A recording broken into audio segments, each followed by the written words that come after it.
அழகாக இருக்குது பார்த்தீங்கன்னா வியூவே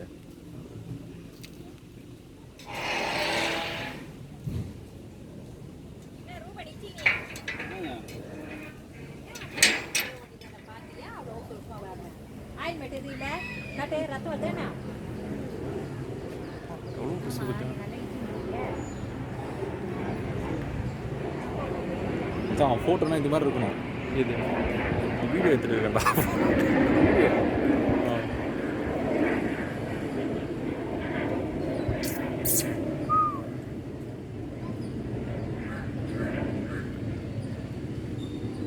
போகணும் செம்மையாக இருக்குது.